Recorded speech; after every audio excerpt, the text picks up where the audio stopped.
സ്നേഹമുള്ള സഹോദരി സഹോദരന്മാരെ, സുഹൃത്തുക്കളെ, നനച്ചുളി എന്ന പേരിൽ ചില പ്രത്യേകമായ പ്രവർത്തനങ്ങൾ നമ്മുടെയൊക്കെ നാടുകളിൽ നടന്നുകൊണ്ടിരിക്കുന്നൊരു സന്ദർഭമാണിത്. ഒരുപക്ഷെ എൻ്റെ ഈ സംസാരം കേൾക്കുന്ന ആളുകൾ, ചില സ്ഥലങ്ങളിലുള്ള ആളുകൾക്ക് ഇത് കേൾക്കുമ്പോൾ എന്താണ് ഈ പറയുന്നത് എന്നൊരു പക്ഷേ മനസ്സിലായി കാണില്ല. നനച്ചുളിയോ? അതായത് നനച്ചുകുളി എന്ന് പറയുന്ന ഒരു പ്രത്യേകമായ പദം ലോപിച്ച് നനച്ചുളിയായും ചിലയിടത്ത് നനച്ചുള്ളിയായും ഒക്കെ പറയപ്പെടുന്നൊരു ആചാരമായി ഇപ്പോൾ കൂടുതലായി വന്നുകൊണ്ടിരിക്കുന്ന ഒരു കാര്യത്തെ സംബന്ധിച്ചാണ് ഞാൻ സൂചിപ്പിക്കുന്നത്. അതായത് എന്താണത് മനസ്സിലാകാത്ത ചില ആളുകളുണ്ടെങ്കിൽ പറയുമ്പോൾ ഇനി ഓരോ പ്രദേശത്തതിന് ചിലപ്പോൾ പേരുകൾ വേറെ ആയിരിക്കും. ഇങ്ങനെ പറയുമ്പോൾ ചിലപ്പോൾ മനസ്സിലാവില്ല. മനസ്സിലാകുന്ന ഞങ്ങളുടെയൊക്കെ നാട് മലബാർ ഭാഗത്തുള്ള ആളുകൾക്കൊക്കെ പെട്ടെന്ന് മനസ്സിലായി കാണും. അല്ലാത്ത ചിലർക്ക് ചിലപ്പോൾ ഈ പേര് കേട്ടുകൊള്ളണമെന്നില്ല. അതായത് റമദാൻ വരുന്നതിൻ്റെ മുന്നോടിയായി വീടുകളും അതുപോലെ തന്നെ പരിസരങ്ങളും വീടിൻ്റെ അകവും പുറവും എല്ലാം വളരെ കൃത്യമായി ശുദ്ധീകരിച്ച് കഴുകി അടുക്കി വെച്ച് വീടിൻ്റെ വാതിലുകൾ, അതുപോലെ തന്നെ അതിന് പ്രത്യേകമായ ഇലകൾ വരെ പഴയ കാലത്തൊക്കെ ഞങ്ങളുടെയൊക്കെ നാട്ടിൽ പാറോത്തിൻ്റെ ഇല എന്ന് പറയും. അത് നല്ല ഉരച്ചാൽ ഇങ്ങനെ നല്ല ചെളി പോകുന്ന ഒരു നല്ല ഉരമുള്ള ഒരു സൈസ് ഇലയാണ്. അതൊക്കെ കൊണ്ടുവന്ന് വാതിലുകളും ആ കാലഘട്ടത്തിൽ അന്നുള്ള കട്ടിലുകൾ, ഇരിക്കാനുള്ള ചെറിയ പലകകൾ തുടങ്ങി എല്ലാം വളരെ വൃത്തിയാക്കി കഴുകി അന്ന് വീട്ടിലെ സ്ത്രീകൾ മുഴുവൻ അതിൽ എൻഗേജ് ആയിരിക്കും. അതുമാത്രമല്ല, ഇപ്പോൾ ആ വീടിൻ്റെ അകം ഓരോ സാധനങ്ങളും കൃത്യമായി പെയിൻ്റ് അടിച്ച്, അതുപോലെ തന്നെ മാറാലയുണ്ടെങ്കിൽ അത് തട്ടിക്കളഞ്ഞ്, ഇങ്ങനെ ഒരു കൃത്യമായ ഒരുക്കങ്ങൾ വീട് മുഴുവനൊന്ന് ശുദ്ധിയാക്കുക. കിടക്ക, അതുപോലെ തന്നെ വിരി, തലയണ, ബെഡ്, പാത്രങ്ങൾ, എല്ലാ സാധനങ്ങളും എ മുതൽ സെഡ് വരെ മുഴുവൻ വൃത്തിയാക്കും. അതുപോലെ തന്നെ റമദാനിലേക്ക് വേണ്ട ധാന്യപ്പൊടികൾ, അരിപ്പൊടി, മസാലപ്പൊടികൾ, ഈ രൂപത്തിലുള്ള അതും ശേഖരിച്ചു വെക്കും. ഇതൊക്കെ റമദാനിനെ സ്വീകരിക്കുവാൻ വേണ്ടി നമ്മുടെയൊക്കെ നാടുകളിൽ നടന്നു വന്നുകൊണ്ടിരിക്കുന്ന ചില സമ്പ്രദായങ്ങളാണ്.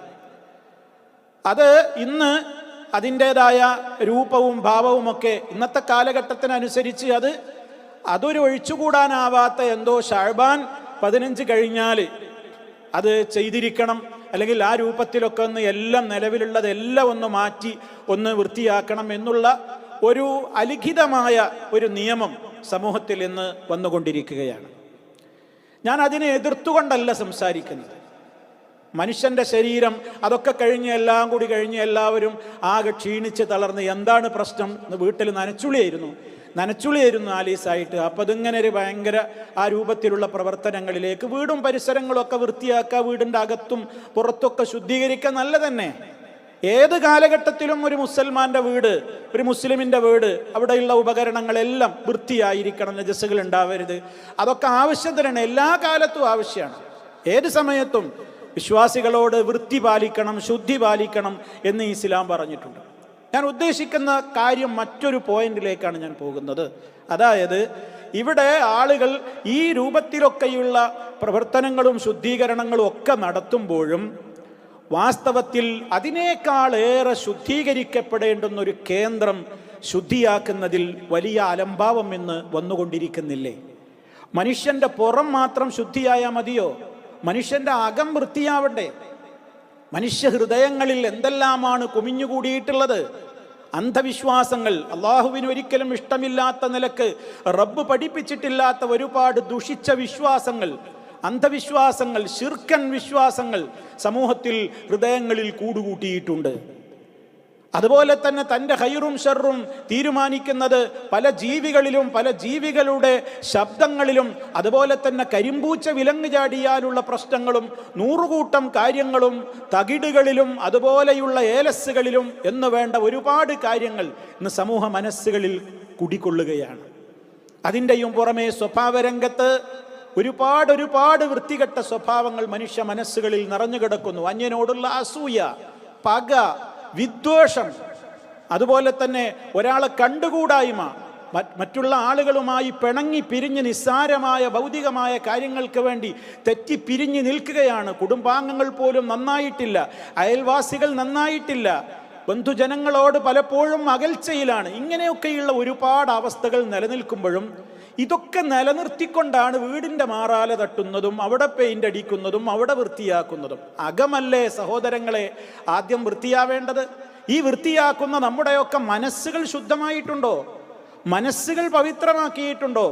മനസ്സിലല്ലേ ആദ്യം അവിടെ കൂടുകൂട്ടിയ അന്ധവിശ്വാസങ്ങളുടെയും അതുപോലെ തന്നെ ദുസ്വഭാവങ്ങളുടെയും അതുപോലെയുള്ള ഒരുപാട് മോശപ്പെട്ട സ്വഭാവങ്ങളുടെ മാറാലകളും ചെലന്തിവലകളും എല്ലാം ഹൃദയത്തിൽ ആ അഴുക്കുകൾ കൂടുകൂട്ടി നിൽക്കുമ്പോൾ അത് വൃത്തിയാക്കാതെ നമ്മൾ പുറമേക്കുള്ള വൃത്തിയാക്കലുകൾ കൊണ്ട് നമുക്ക് എന്ത് നേട്ടമാണ് ഉണ്ടാവുക എന്ന് ചിന്തിക്കണമെന്നാണ് എനിക്ക് ഈ അവസരത്തിൽ ഓർമ്മപ്പെടുത്തുവാനുള്ളത്.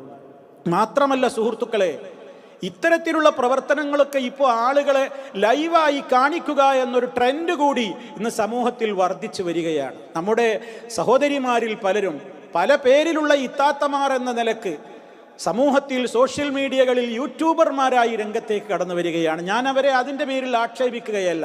പക്ഷേ ഓരോരുത്തരും ഒന്ന് സ്വന്തം മനസാക്ഷിയോട് ചോദിക്കുക, ഞങ്ങൾക്ക് വേണ്ടി ലൈക്കടിച്ച് ഞങ്ങളെ പലരും പ്രോത്സാഹിപ്പിച്ച് ഞങ്ങളെ ഇങ്ങനെ വളരെ പുകഴ്ത്തി വാനോളം പുകഴ്ത്തിയിട്ട് ഞങ്ങളുടെ ഇത്തരത്തിലുള്ള പ്രവർത്തനങ്ങൾക്കൊക്കെ പ്രോത്സാഹനം നൽകുന്ന ആളുകൾ, അതൊക്കെ കണ്ടും കേട്ടിട്ടും നമ്മൾ ഈ മേഖലയിൽ ചെയ്യുന്ന കാര്യങ്ങളൊക്കെ എത്രത്തോളം അള്ളാഹുവിന് ഇഷ്ടമായിരിക്കും, അള്ളാഹുവിൻ്റെ റസൂൽ സല്ലല്ലാഹു അലൈഹി വസല്ലമ നമുക്ക് പഠിപ്പിച്ചിരുന്ന മാർഗവുമായി അതൊക്കെ എത്രത്തോളം പൊരുത്തപ്പെടുന്നുണ്ട് എന്ന് നമ്മുടെ സഹോദരിമാരൊന്ന് ഗൗരവത്തോടെ ചിന്തിക്കണം. ഇപ്പോൾ നനച്ചുളി എന്ന് പറയുന്നത് ലൈവായി കാണിക്കുകയാണ്. ആരാണിതൊക്കെ ചെയ്യുന്നത്? വീട്ടിൽ മുതിർന്നവരായ സ്ത്രീകൾ, ആ സ്ത്രീകൾ യുവതികളായ സ്ത്രീകൾ അവരുടെ പ്രായം തികഞ്ഞ പെൺമക്കളെയും ഒക്കെ കൂട്ടിയിട്ടും അല്ലാതെയും ശരീരത്തെ പ്രദർശിപ്പിച്ചുകൊണ്ടും പ്രദർശിപ്പിക്കാതെയും ശരീരത്തിൻ്റെ ചില ഭാഗങ്ങൾ കാണിച്ചുകൊണ്ടും ചില ഭാഗങ്ങൾ കാണിക്കാതെയും ഇങ്ങനെ പല വിധത്തിൽ ആളുകൾ അതിൽ പല വിധത്തിലുള്ള രൂപത്തിലാണെന്ന് സമൂഹത്തിൽ നനച്ചുളിയാണെന്ന് പറഞ്ഞിട്ട് അതിങ്ങനെ സ്ത്രീകൾ നിന്നിങ്ങനെയൊക്കെ വൃത്തിയാക്കുക, കഴുകുക, അതൊക്കെ മാലോകരെ കാണിക്കുക. ഇന്ന് എൻ്റെ നനച്ചുളി കഴിഞ്ഞു, ഇന്ന് എൻ്റെ നനച്ചുളി ആയിരുന്നു. ഈ രൂപത്തിലൊക്കെയുള്ള ഒരുപാട് കാര്യങ്ങൾ ചെയ്യുമ്പോൾ അതിൽ ഇസ്ലാമികമായി എത്രത്തോളം ശരിയുണ്ട് ശരികേടുണ്ട് എന്ന് എൻ്റെ പ്രിയപ്പെട്ട സഹോദരിമാരെല്ലാവരും ഒന്ന് ശ്രദ്ധിക്കേണ്ടതുണ്ട് എന്നാണ് എനിക്ക് ഓർമ്മപ്പെടുത്തുവാനുള്ളത്. നമ്മൾ ഒരു സ്ത്രീയുടെ ശബ്ദം ഔറത്താണ് എന്നല്ല ഞാൻ പറയുന്നത്. ഒരു സ്ത്രീയുടെ ശബ്ദം പുറത്തേക്ക് അന്യപുരുഷന്മാർ കേട്ടുകൂടാ എന്നൊന്നും ഇസ്ലാമിൽ നിയമമില്ല. പക്ഷേ അവരുടെ സംസാരങ്ങളിൽ ഒരു കൊഞ്ചിക്കുഴച്ചൽ വന്നുപോയാൽ, ഒരു മധുരതരമായ ഒരു ശൈലിയും സംഭാഷണങ്ങളും വന്നുപോയാൽ, വിശുദ്ധ ഖുർആൻ പറഞ്ഞിട്ടില്ലേ പ്രിയപ്പെട്ട സഹോദരിമാരെ, വലാ തഖ്ലഅന ബിൽ ഖൗലി ഫയത്മഅല്ലദീ ഫീ ഖൽബിഹി മറദുൻ വഖുൽന ഖൗലൻ മഅറൂഫാ. അവർ കൊഞ്ചി സംഭാഷണത്തിലും സംസാരത്തിലുമൊന്നും മധുരം പുരട്ടിക്കൊണ്ട് സംസാരിക്കരുത്. അവരുടെ വാക്കുകളിൽ അവർ എന്ത് കൊഞ്ചിക്കുഴഞ്ഞ് സംസാരിക്കരുത്. അങ്ങനെയാകുമ്പോൾ ഹൃദയത്തിൽ രോഗമുള്ള ആളുകൾക്ക് അത് അവരുടെ മനസ്സുകളിൽ വേണ്ടാത്ത ചിന്തകൾ മുളപൊട്ടുവാൻ അത് നിമിത്തമായേക്കും എന്ന് അല്ലാഹു സുബ്ഹാനഹു വ തആല പറയുകയാണ്. സഹോദരിമാരെ, എത്രത്തോളം അതൊക്കെ നമുക്ക് സൂക്ഷിക്കാൻ പറ്റുന്നുണ്ട് എന്നുള്ളത് നമ്മൾ ചിന്തിക്കേണ്ടതുണ്ട്. നമ്മുടെ ശരീരം മറ്റൊരാൾ കാണിക്കാൻ നമുക്ക് പാടുണ്ടോ? ആ നിലക്ക് ഇന്ന് എത്രയോ ആളുകൾ അത് കാണുകയല്ലേ. ഒരുപാട് ആളുകൾ എനിക്ക് വ്യൂവേഴ്സ് ഉണ്ട്, കാണുന്നുണ്ട്, എന്നെ ലൈക്കടിക്കുന്നുണ്ട്, പ്രോത്സാഹിപ്പിക്കുന്നുണ്ട് എന്ന് വിചാരിച്ചുകൊണ്ട് അള്ളാഹുവിന് അത് ഇഷ്ടമാണോ? അള്ളാഹുവിൻ്റെ റസൂല് പഠിപ്പിച്ച മാർഗത്തിലാണോ എൻ്റെ ഇപ്പോഴുള്ള ഈ മുന്നോട്ട് പോക്കുള്ളത് എന്ന് നന്നായി ചിന്തിക്കണമെന്നാണ് ഞാൻ എൻ്റെ പ്രിയപ്പെട്ട സഹോദരിമാരോട് ഈ വിഷയത്തിൽ എനിക്ക് ഓർമ്മപ്പെടുത്തുവാനുള്ളത്.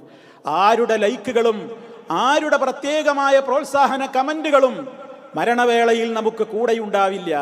നമ്മുടെ ഖബറിൽ നമ്മൾ ഒറ്റക്കാണ് പെങ്ങളെ, നമ്മുടെ ഖബറിൽ നമ്മൾ ഒറ്റക്കാണെന്ന് നമ്മൾ മനസ്സിലാക്കുക. പരലോക കോടതിയിൽ, അള്ളാഹുവിൻ്റെ കോടതിയിൽ, റഹ്മാനായ റബ്ബിൻ്റെ കോടതിയിൽ നമ്മൾ ഒറ്റക്കാണെന്ന് കൃത്യമായി നമ്മൾ മനസ്സിലാക്കുക. അതിന് വിരുദ്ധമാകാത്ത നിലക്കൊക്കെ ചെയ്തോളൂ. അതിന് വിരുദ്ധമാണെന്ന് സ്വന്തം മനസ്സാക്ഷി തന്നെ പറയും. ഇസ്ലാമിൻ്റെ പ്രമാണങ്ങൾ നമ്മൾ പഠിച്ചവരല്ലേ. ഒരു സ്ത്രീയുടെ അച്ചടക്കത്തിൻ്റെയും ഒതുക്കത്തിൻ്റെയും അതിൻ്റെ മര്യാദകൾ നമുക്കെല്ലാവർക്കും അറിയാവുന്നവരല്ലേ. കക്ഷിഭേദമില്ലാതെ എല്ലാവരും അംഗീകരിക്കുന്ന കാര്യങ്ങളല്ലേ. അതൊക്കെ ശ്രദ്ധിച്ചിട്ട് വേണം ഈ മേഖലയിൽ നമ്മൾ പ്രവർത്തിക്കുവാനും മുന്നോട്ട് പോകുവാനും എന്നുകൂടി ഈ അവസരത്തിൽ എല്ലാ കാര്യങ്ങളും ലൈവായി, വീട്ടിൽ നടക്കുന്ന മുഴുവൻ കാര്യങ്ങളും ഇങ്ങനെ ലൈവായി ആളുകളെ കാണിച്ച് ചിരിച്ചും കൊഞ്ചിക്കുഴഞ്ഞും സംസാരിച്ചും ആ രൂപത്തിലൊക്കെയുള്ള പ്രവർത്തനങ്ങളുമായി മുന്നോട്ട് പോകുമ്പോൾ കാര്യങ്ങൾ കൈവിട്ടു പോകുന്നുണ്ടോ എന്ന് നന്നായി ആലോചിക്കണേ എന്ന് വളരെ വിനീതമായി സ്നേഹപൂർവ്വം ഞാൻ എൻ്റെ സഹോദരിമാരോട് ഉണർത്തുകയാണ്. അതുകൊണ്ട് ഉള്ള കാര്യങ്ങൾ ഉള്ളതുപോലെ നിർവഹിക്കുക. അള്ളാഹുവിൻ്റെ അടുക്കൽ നമ്മൾ കുറ്റക്കാരാവരുത് എന്ന് ഗൗരവത്തോടുകൂടെ നാം ഓരോരുത്തരും ചിന്തിച്ചുകൊണ്ട് വേണം നമ്മുടെ ഓരോ പ്രവർത്തനങ്ങളും മുന്നോട്ട് വെക്കാൻ. ആയിരങ്ങളും ലക്ഷങ്ങളും ലൈക്കടിച്ചാലും മനോഹരമായ കമൻറ്റുകൾ നമ്മോട് പറഞ്ഞാലും നമ്മെ സൃഷ്ടിച്ചവനായ സൃഷ്ടാവായ റബ്ബിന് ഇഷ്ടമല്ലാത്തതാണ് നമ്മൾ ചെയ്യുന്നതെങ്കിൽ എന്താണ് പ്രിയപ്പെട്ട സഹോദരി നമുക്ക് ഖബറിൽ എന്തായിരിക്കും സ്ഥിതി, മഹ്ശറിൽ എന്തായിരിക്കും സ്ഥിതി? ആലോചിക്കണേ എന്ന് വളരെ വിനയത്തിൻ്റെ ഭാഷയിൽ ഓർമ്മപ്പെടുത്തുന്നു. അല്ലാഹു സുബ്ഹാനഹു വ തആല അകവും പുറവും ഒരുപോലെ ശുദ്ധീകരിക്കുന്നവരെയാണല്ലോ അവൻ ഇഷ്ടം. ആ നിലക്ക് അകവും പുറവും ശുദ്ധീകരിക്കുന്ന നല്ലവരിൽ നമ്മെ ഓരോരുത്തരെയും ഉൾപ്പെടുത്തി അനുഗ്രഹിക്കുമാറാകട്ടെ. നമ്മുടെ പാപങ്ങൾ അല്ലാഹു പുറത്തു തരുമാറാകട്ടെ. റബ്ബിന് ഇഷ്ടപ്പെടുന്ന പ്രവർത്തനങ്ങൾ മാത്രം ചെയ്തുകൊണ്ട് ജീവിക്കുവാൻ റബ്ബ് നമുക്ക് ആഫിയത്തുള്ള ദീർഘായുസ് പ്രദാനം ചെയ്യുമാറാകട്ടെ. വൽഹംദുലില്ലാഹി റബ്ബിൽ ആലമീൻ. വസ്സലാമു അലൈക്കും വറഹ്മത്തുള്ളാഹി വബറകാതുഹു.